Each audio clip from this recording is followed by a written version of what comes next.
Wait skip ചെയ്ത് പോകാൻ വരട്ടെ. എൻ്റെ പേര് ജിബി, എൻ്റെ ചാനലിൻ്റെ പേര് പേജസ് ബൈ ജിബി.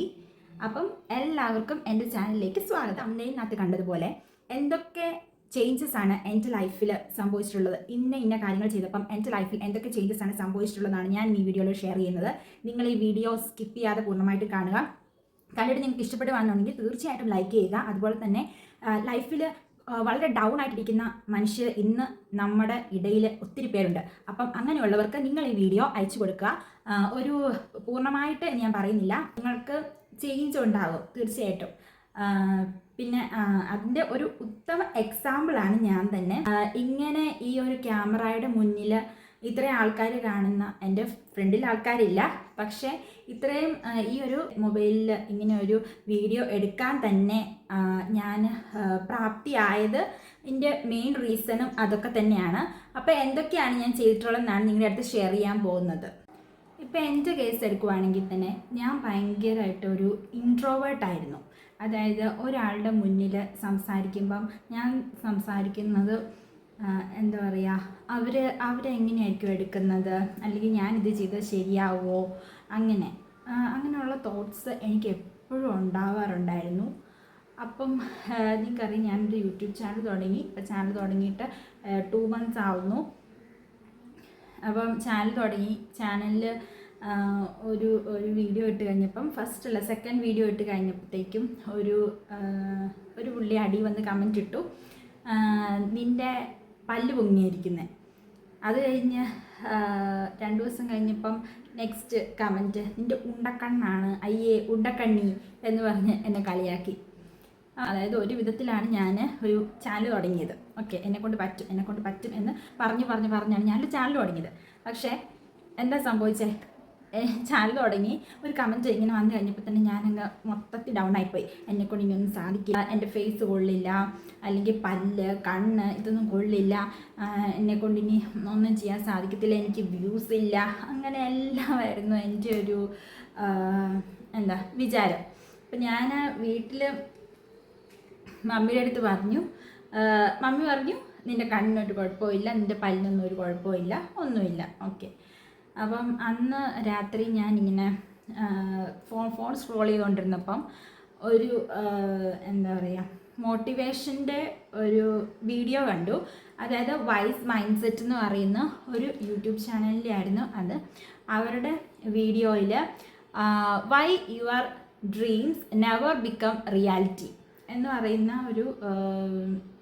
ഒരു വീഡിയോ, ലോങ് വീഡിയോ. അപ്പം അത് എടുത്തു.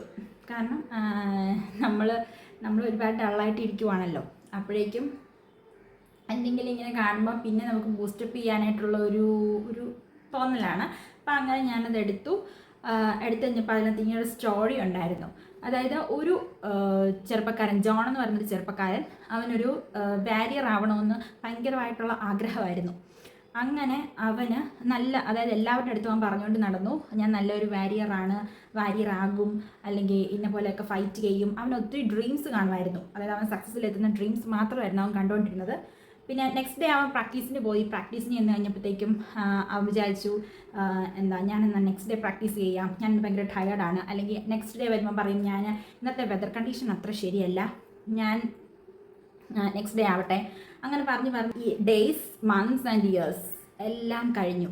അപ്പം അവനിങ്ങനെ പ്രാക്ടീസ് ചെയ്യാതെ അവിടെ എല്ലാ ദിവസവും വന്ന് അവൻ നോക്കിയിരിക്കും. പക്ഷേ അവൻ എന്തുണ്ട്, ഡ്രീംസ് എപ്പോഴും ഉണ്ട്. ഞാൻ സക്സസ്സിലെത്തും, എല്ലാവരെയും ഫൈറ്റ് ചെയ്ത് ഞാനാണ് വിജയ് എന്നൊക്കെ പറഞ്ഞാണ് അവനിരിക്കുന്നത്.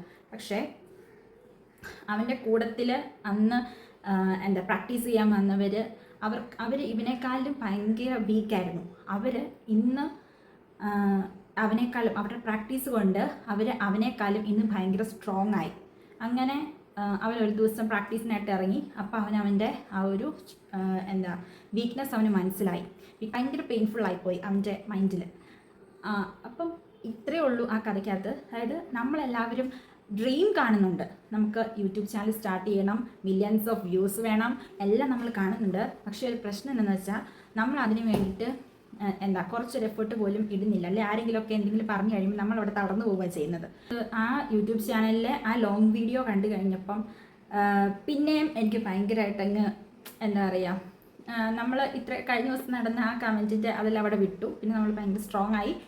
പിന്നെ നെക്സ്റ്റ് ഡേ തൊട്ട് ഞാൻ പിന്നെയും വീഡിയോസ് ഇടാൻ തുടങ്ങി. അപ്പോൾ എന്തായി, അപ്പം എല്ലാ ദിവസവും ഒരു 2-3 വീഡിയോസ് വെച്ചിടാൻ തുടങ്ങി. അങ്ങനെ കുറച്ചായിട്ട് വന്നു കഴിഞ്ഞപ്പം എനിക്ക് ഓട്ടോമാറ്റിക്കലി ഒരു 10K 20K അങ്ങനെ ആവാൻ തുടങ്ങി. അപ്പം നമ്മളിതൊന്ന് മനസ്സിലാക്കേണ്ട ഒരു കാര്യം എന്തെന്ന് വെച്ചാൽ, നമുക്ക് കൺസിസ്റ്റൻസി വേണം. അതുപോലെ തന്നെ എല്ലാ ദിവസത്തെയും പ്രാക്ടീസ്, എല്ലാ ദിവസവും കൺസിസ്റ്റൻ്റ് ആയിട്ട് നമ്മൾ വീഡിയോസ് ഇടുക. ഇപ്പം ഞാൻ ആ കമൻറ്റ് കേട്ടിട്ട് ഞാൻ അവിടെ തളർന്നിരുന്ന് കഴിഞ്ഞാൽ കമൻറ്റ് ഇട്ടവർക്ക് മാത്രമേ ഗുണം ഉണ്ടാവുള്ളൂ, എനിക്കൊരു ഗുണം ഉണ്ടാവില്ല. ഞാൻ അവിടെ തളർന്നു പോയി. ഈ കേട്ടുകൊണ്ടിരിക്കുന്ന നിങ്ങളെല്ലാവരും ഇങ്ങനെ തന്നെ ആയിരിക്കാം. അല്ലെങ്കിൽ ആരെങ്കിലും എന്തെങ്കിലും പറയുമോ, അല്ലെങ്കിൽ ഞാൻ ഇന്നത് ചെയ്താൽ ശരിയാവുമോ, അങ്ങനെയുള്ള തോട്ട്സുമായിട്ട് ഇരിക്കുന്നവരായിരിക്കാം. പക്ഷേ അങ്ങനെ ഇരുന്നത് കൊണ്ട് അത് പറയുന്നവർക്കും എന്താ പറയുക, കമൻറ്റ് ഇടുന്നവർക്കും ഒക്കെ മാത്രമേ ഗുണം ഉണ്ടാവുള്ളൂ, നമുക്ക് ഗുണം ഉണ്ടാവില്ല. നമ്മളതൊന്നും കേൾക്കണം എന്നല്ല, കേൾക്കണം, പക്ഷേ അതിനെ നമ്മൾ അധികമായിട്ടൊന്ന് ബോധർ ചെയ്യാൻ പോകണ്ട. നമ്മൾ നമ്മുടെ കാര്യങ്ങളായിട്ട് മുന്നോട്ട് പോവുക. Then finally we get A success. നമ്മൾ സക്സസ് ആയിരിക്കും ജീവിതത്തിൽ. അങ്ങനെയുള്ള ഒരു പോസിറ്റീവ് മൈൻഡോട് കൂടി തന്നെ മുന്നോട്ട് പോവുക, സക്സസ് ഉറപ്പായിരിക്കും. ഞാനും അത്ര പെർഫെക്റ്റ് ആയിട്ടുള്ള പേഴ്സൺ അല്ല. അപ്പം ചെറിയ കാര്യങ്ങൾ ചെയ്തിട്ടാണ് നമ്മളെല്ലാവരും സക്സസ്സിനകത്തേക്ക് എത്തുന്നത്. സോ നിങ്ങൾക്ക് ഈ കുഞ്ഞു വീഡിയോ ഇഷ്ടപ്പെടുവാണെങ്കിൽ തീർച്ചയായിട്ടും എന്നെ ഒന്ന് ലൈക്ക് ചെയ്ത് സപ്പോർട്ട് ചെയ്യുക. നെക്സ്റ്റ് വീഡിയോയിലൂടെ നമുക്ക് വീണ്ടും കാണാം. ടാറ്റാ.